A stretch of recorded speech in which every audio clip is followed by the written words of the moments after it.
তোর সাথে এমন ব্যবহার করলো কি লিগা? মালিক আমার কাছ থেকে বাইর করে দিছি। ইস কতক্ষণ যদি একটু পাইতাম, কতদিন পেট ভরে খাই না। এই তোর দোকানের সামনে কি ভাই কিছু খাইতে দেবেন, খিদা লাগছে। কাজ নাই কাম নাই, সকালবেলা আইছিস দোকানের সামনে, সর সর।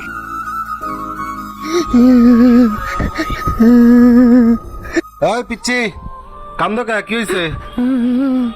পাশের দোকানদার আজকে মনে আর একটা পোলা ফাঁসাইবো। 2 দিন ধরে কিছু খাই না, খিদা লাগছে। কে খাস না কে কি হইছে? আসায় মা অসুস্থ। কে তোর বাবা কই? বাবা একটা বিয়ে করছে, আমার খোঁজ খবর নেয় না। ইস রে, এই সমাজটার যে কি হইলো। আমার দোকানে কাজ করবি? কাম করমু। আর মারপিট আমি কিন্তু বেশি বেতন টেতন দিতে পারব না, বুঝিস। ডেলি 30 টাকা আর একবেলা খাওয়ান পাবি। ভাই আমার বেতন নেওয়ার সমস্যা নাই, 2 বেলা খাওয়াইলে হইব। ভাই ওরে যে কামে রাখবো না, কাম করতে পারবো, পোলাপান মানুষ। আপনি বেশি বুঝেন না, আপনি বুঝেন কিছু? হ্যাঁ সব আপনিই বুঝেন। দোকান আপনি গিয়ে চালান গা, বেশি কথা কয়েন না, জানতো? যাইতাছি, লোকটা জীবনও ভালো হইব না। তুমি বুঝবা কি, তুমি রাখছো 300 টাকা দিয়ে কর্মচারী, আর আমি রাখুন 30 টাকা দিয়ে।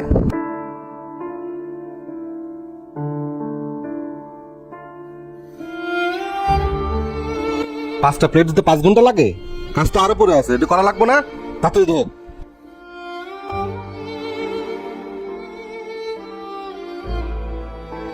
সাহেব খিদা লাগছে, কিছু খাইতে দিবেন? খাওন দেখলে মাথা ঠিক থাকে না, কাজের নামে খবর নাই, খালি খাওন আর খাওন। মানুষ না অন্য কিছু, মায়া মমতা বলতে কিচ্ছু নাই। সাহেব খুব খিদা লাগছিল। কাজ কর, আগে আমি খাওয়া শেষ করে নেই, তারপরে দিব না। যা যা, কাজ কর আগে। তুহিন, আই তুহিন, এদিকে আসো। ভাই কি হয়েছে? এদিকে আসো ভাই। তোমার মালিক তোমার সকালে কিছু খাইতে দেয় নাই, এই রুটিটা খাও। এই নাও খাও। ভাই আমার খোঁজ খবর নেওয়ার মতো কেউ নাই। আমার দুনিয়াতে এই মানুষের লাত্তি করতে খাওয়ার জন্য আমার বাবা তাই কেউ নাই। বুঝি বুঝি, তোর তো বাবা আছে, আমার তো ছোটবেলা থেকে বাপ মা দুইজনই মারা গেছে। দুনিয়াটা যে কত নিষ্ঠুর এটা একমাত্র আমি বুঝি। আমাকে মতো গরিবে জন্ম হয়েছে মাইসের লাত্তি কথা খাওয়ার লেগা, বুঝছস? এই ছোটবেলা থেকে লাত্তি কথা খাইতে খাইতে বেটা বড় হয়েছি।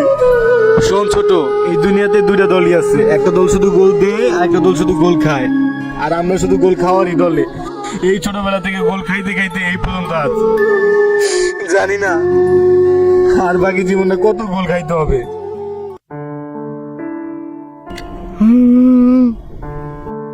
ভাই আমি জায়গা মালিক দেখলে বকবো।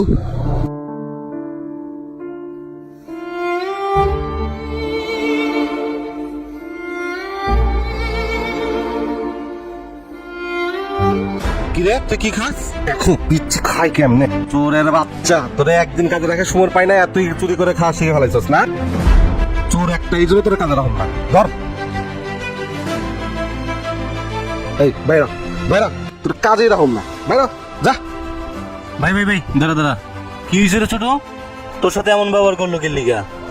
মালিক আমার কাছ থেকে বাইর করে দিছে, আমি নাকি চোর। কি হইলো, এরা মারলেন কে? কিরে কামলার বাচ্চা, হ্যাঁ? এক চোরে নিয়ে আইছে আর এক চোর। যা তুই ওর সংসার চালা, আর তোর লগে কি কথা কমু? তোর মালিককে ডাক দে, যা তোর মালিকের লগে কথা কমু। যা স্যার। আমার মালিক রে ডাক দিতেছি, আপনার মারলেন কি লেগে এটা জবাবদিহি করতে হইব। আই তো থাকেন, আমি নিয়ে যেতেছি। আমার কি হয়েছে রে জীবন? মিয়া কোন যে আমি কিছু বুঝি না বাচ্চা বলা বন্ধে কাম করার কম বেতনে ভালোই তো হয় দেন। ফুলের মতো বাচ্চাটাকে আপনি হাত দিচ্ছেন, একবার ভাবছেন বাচ্চাটার কথা? আপনি প্রত্যেকবার একটা বাচ্চা দিয়ে কাজ করেন, একবারও তো ভাবেন না বাচ্চাটা কার। আমার যে পুরোটা দেখছেন, ডেলি 300 টাকা দিই, 30 টাকা দিয়ে কর্মচারী রাখছেন। ভাই তোরাই বস, কি করবি? ফাজিল লোক। আপনি যে আজকে ফুলের মতো বাচ্চাটার গায়ে হাত দিলেন, এটাও তো কারো না কারো ভাই, কারো না কারো সন্তান। আপনি যে ছোট ছেলেটাকে চুরির অপবাদ দিলেন, রুটি চুরির, সেটা আমি দিছি, কারণ ক্ষুধা জ্বালাটা আমি বুঝি, ক্ষুধার জ্বালাটা আমি ভালোই বুঝি। আপনি ওরে কেমনে এই চুরির অপবাদটা দিলেন? আপনাদের মতো মালিকরা শুধু গরিবদের রক্ত চুষতে জানে, অনুদান দিতে জানেন না, একটু ভালোবাসা দিতে পারেন না। আট পেট খাইতে খাইতে বড় হইছি, বুঝেন নাই? কেউ 2 বেলা খাওয়ান দেয় না, আপনারা বুঝবেন কিভাবে আমাদের কষ্ট? একমাত্র গরিবই গরিবের কষ্ট বুঝে। আমাকে রোদ নাই বৃষ্টি নাই, সব সময় কাজ করতে হয়, গায়ে জ্বর নিয়েও কাজ করতে হয়। আর একটা কথা মনে রাখেন, উপরে একজন আছে, এইভাবে মানুষের উপর অত্যাচার করেন না। এই ছোট চল তো চল, যার কেউ নাই তার আল্লাহ আছে। চল ছোট, আজকে থেকে তোর সংসার আমি চালাবো। যা খাই দুজনে ভাগ করে খাবো। এই ভিডিওটি বানানোর একটি উদ্দেশ্য, আসুন আমরা শিশু শ্রম থেকে বিরত থাকি, সবার সাথে ভালো ব্যবহার করি। ভিডিওটি ভালো লাগলে লাইক কমেন্ট শেয়ার দিয়ে পাশে থাকুন। ধন্যবাদ।